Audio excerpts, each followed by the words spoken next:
एक बड़ी खबर भी इस बीच आ रही है, जहां पर नेपाल से गंडक बैराज की तरफ तेजी से जो पानी है वो बढ़ रहा है और 3 बजे तक बिहार के गंडक बैराज पहुंच सकता है। सैलाब 2 से 2.5 लाख क्यूसेक पानी मचा सकता है, भयंकर तबाही एक लेकर आ सकता है बिहार के कई सारे जिलों के लिए। और इसीलिए उसमें सुपौल सबसे ज्यादा महत्वपूर्ण है, जहां से जो नदी है उसका जो प्रवेश है वो भारत की तरफ को होता है। सुपौल का इलाका, फिर कोसी बैराज के आसपास का जो वहीं पर कोसी बैराज भी मौजूद है, वहां पर भी हालात बहुत ज्यादा डगमगा सकते हैं। फिर कटिहार का कुर्सेला इलाका, जहां पर ये गंगा नदी से मिलती है। अगर कोसी नदी गंगा नदी से मिली क्योंकि उसकी ट्रिब्यूटरी नदी है, तो आप सोचिए गंगा नदी में भी कुछ ऐसी स्थितियां बन सकती हैं। ये सारा जो पानी बहता हुआ आप देख रहे हैं, जो मलबा उसके साथ आता हुआ दिख रहे हैं, ये गंगा तक भी पहुंच सकता है। फिर गंगा जहां जहां पर जाएगी, खासतौर पर जो वेस्ट बंगाल है, वहां पर भी ऐसे ही हालात वो यहां पर उत्पन्न कर सकती है। तो तमाम सिचुएशंस लगातार हम आपको यहां पर समझा भी रहे हैं। अभिषेक हमारे साथ मौजूद हैं, चंद्रमोहन भी हमें हर अपडेट यहां पर दे रहे हैं, क्योंकि भारत में भी हमें सिचुएशन मॉनिटर करना बहुत ज्यादा जरूरी है। और उतना ही महत्वपूर्ण है कि नेपाल में क्या हालात बने हुए, क्योंकि नेपाल के हालात पर ही डिपेंड करता है कि भारत में क्या हालात बनेंगे। अभिषेक, अभी और क्या जानकारी, अभी और मॉनिटरिंग, क्योंकि आपने कहा 12 हेलीकॉप्टर तो लगा दिए गए हैं, रेस्क्यू कितने किए गए, कोई संख्या सामने आ पा रही है, कितने परिवारों को नुकसान पहुंचा है, किस इलाके को खासतौर पर ज्यादा?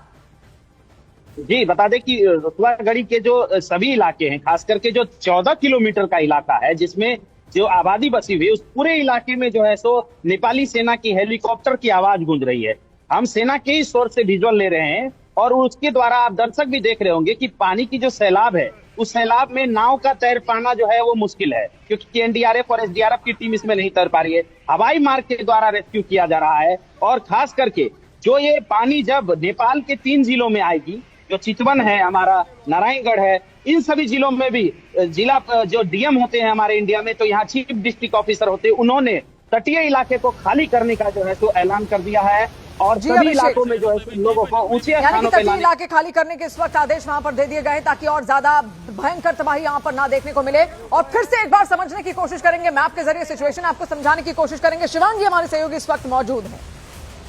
और देखिए शिवानी, सबसे ज्यादा ये समझने की जरूरत है, दर्शकों को भी हम बार बार मैप के जरिए ये दिखाने की कोशिश कर रहे हैं कि कोई भी ऐसा बैराज नहीं है या फिर कोई भी ऐसी बैरिगेटिंग नहीं है जो इस वक्त इस पानी को रोक सके। नेपाल के रसुआ की तरफ से ये बाढ़ का जो पानी है ये लगातार आगे की तरफ बढ़ रहा है और आया कहां से, तिब्बत की तरफ से, और इसके बाद में नुवाकोट के बाद में अब ये चितवन से होते हुए भारत में एंट्री करेगा। और सबसे करीब जो इलाका है वहां पर चंपारण, पश्चिम चंपारण से सीधे लगते हुए चितवन की सीमा जो है वहां पर ये पानी आ जाएगा। तो देखिए 2 घंटे का लगभग अनुमान जताया जा रहा है कि 2 घंटे के अंदर अंदर बिहार की सीमा में ये जो लाखों कुएं से पानी है जो कि तिब्बत से होता हुआ ग्लेशियर फटने के बाद आया है, वो भारत में एंटर कर सकता है। यानी कि तिब्बत की तबाही देखिए, नीचे की तरफ ये पानी आ रहा है और इसीलिए इतना तेजी से ये बढ़ता जा रहा है। और जो भारत की सीमा है जो कि नुवाकोट, धादेड़ और साथ साथ चितवन के इलाके से लगती है। अब चितवन ऐसा इलाका है, रसुआ में पानी आया, नेपाल का सीमावर्ती इलाका, जिसके बाद चितवन जो कि भारत का सीमावर्ती इलाका है नेपाल में,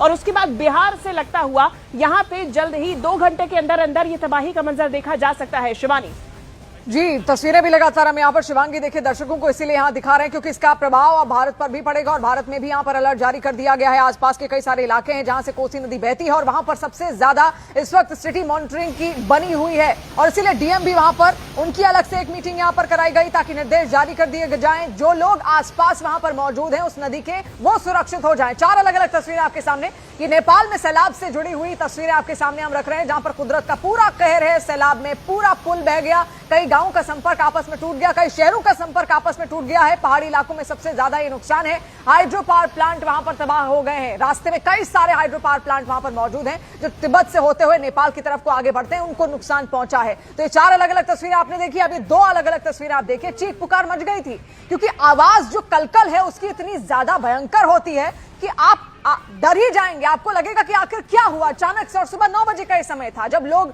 अपना रोजमर्रा का काम करने के लिए घर से बाहर निकल रहे थे या घर में ही मौजूद थे, लेकिन तभी भयंकर सी तबाही और बिल्कुल ऐसा लग रहा था कि उनके पास कुछ आ रहा है। तब ये चीख पुकार वहां पर लोगों की मच गई और आप देखिए पूरा फ्लैश फ्लड कैसे नीचे की तरफ को धकेलता हुआ और ज्यादा आ रहा है। तिब्बत से होती हुई पूरी जो नदी है वो नीचे की तरफ आती है, नेपाल में आती है। ये मध्य हिस्सा है कोसी नदी का जो कि नेपाल में बहता है, फिर बाकी का जो हिस्सा है वो जो एंडिंग पॉइंट है वो भारत में बहता है, भारत में गंगा नदी से मिल जाती है और गंगा नदी फिर आगे की ओर इस पानी को यहां पर ले जाती है। तो पूरा असर गंगा नदी पर भी दिखेगा, फिर ये पूरा असर आपको कोसी नदी का तो दिखेगा ही दिखेगा, नेपाल से के अलावा भारत के भी कई इलाकों में दिखेगा, जिसमें सुपौल मौजूद है, कटिहार मौजूद है, जहां पर मिलन होता है गंगा और कोसी का। वो इलाके भी सबसे ज्यादा इस वक्त डेंजर पॉइंट में ही आप कहिए वहां पर बन सकते हैं, क्योंकि बाढ़ की सिचुएशन आ सकती है। तो पानी को कैसे रोका जाए, या फिर पानी को अगर वो आ भी रहा है तो लोगों को कैसे अलर्ट किया जाए, उसकी मॉनिटरिंग सबसे ज्यादा जरूरी यहां पर हो जाती है। और ये बड़ी खबर है, क्योंकि इसमें यह भी कहा जा रहा है कि 1000 लोगों के बहने की खबर है।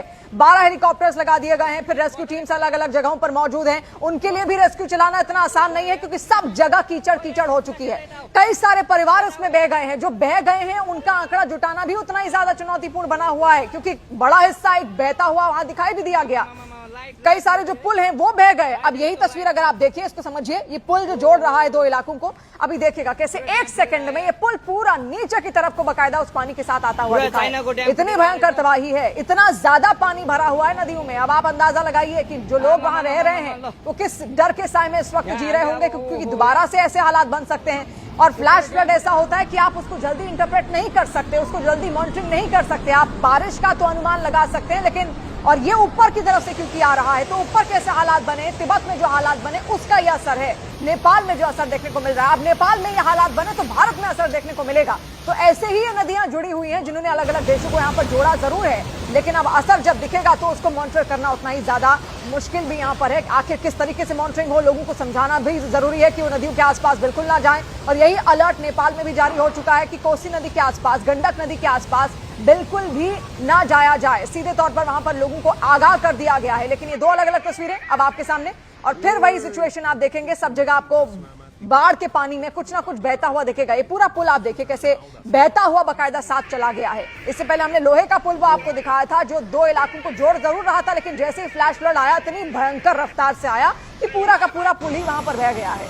ये हालात, ये हाइड्रो पावर प्रोजेक्ट है, हाइड्रो पावर प्रोजेक्ट भी बह गया है। कटाव की स्थिति बन गई है, जगह जगह जो कटाव है मिट्टी में वो हो रहा है, जिसकी वजह से भूस्खलन की स्थितियां बन रही हैं।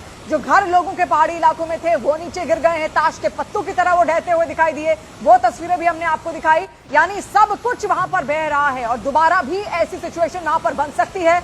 लगातार भयंकर तबाही है। वहां के जो पीएम है बालेन शाह वो भी लगातार मॉनिटर कर रहे हैं सिचुएशन को। गृह मंत्री वहां के जो हैं उन्होंने बकायदा एक आपातकालीन बैठक बुलाई है ताकि इस सिचुएशन से वहां पर निपटा जा सके। सेना उतार दी गई है, सेना की 12 हेलीकॉप्टर्स इस वक्त रेस्क्यू कर रहे हैं उस पूरे इलाके में। अब ये इलाका तो है ही, इसके अलावा और इलाकों की मॉनिटरिंग करना भी उतना ही ज्यादा जरूरी है। चंद्रमोहन, खासतौर पर जो कटिहार का इलाका है जहां पर मिलन होगा कोसी और गंगा नदी का, वो भी बहुत ज्यादा ऐसा पॉइंट है जहां पर सतर्क रहना जरूरी है। फिर सुपौल का इलाका, वहां के लिए क्या अलर्ट है? दो इलाके हैं जहां पर सबसे अधिक खतरा है। एक तो बराह इलाका, बराह से जब पानी निकलता है और जब आकर वो बगहा में गंडक नदी से निकलता है, टकराता है वहां बराज पर, वहां पर एक बड़ा खतरा है। और दूसरा जो है वो कोसी नदी, जहां बराज बना हुआ है वहां पर खतरा है। वहां से जब कोसी नदी से पानी निकलता है तो खास तौर पर 5 जिले जिस पर सबसे अधिक खतरा रहता है, उसमें आपको सबसे पहला जिला आता है सुपौल, सुपौल के बाद आता है सहरसा, सहरसा के बाद आता है मधेपुरा, मधेपुरा के बाद आता है कटिहार, कटिहार के बाद आता है पूर्णिया। 5 जिले जो है वो लगातार एक दूसरे से जुड़े हुए हैं। तो ऐसे में जो कोसी इलाका है इन सभी जगहों पर खतरा बना हुआ है। और दूसरा जो इलाका है जो गंडक का चैनल है, वहां पर सबसे अधिक खतरा जो है वो बेतिया जिला का बगहा है। उसके अलावा मोतिहारी जिला है। जब ये पानी आगे बढ़ेगा तो गोपालगंज में, और गोपालगंज से जब पानी घूमकर छपरा की ओर आता है तब एक बड़ा खतरा इधर छपरा से जब पानी आगे निकलता है सोनपुर, और सोनपुर के बाद फिर पटना, पटना के बाद फिर आगे बढ़ते हुए ये मोकामा होते हुए पानी आगे जाकर और बंगाल में के खाड़ी में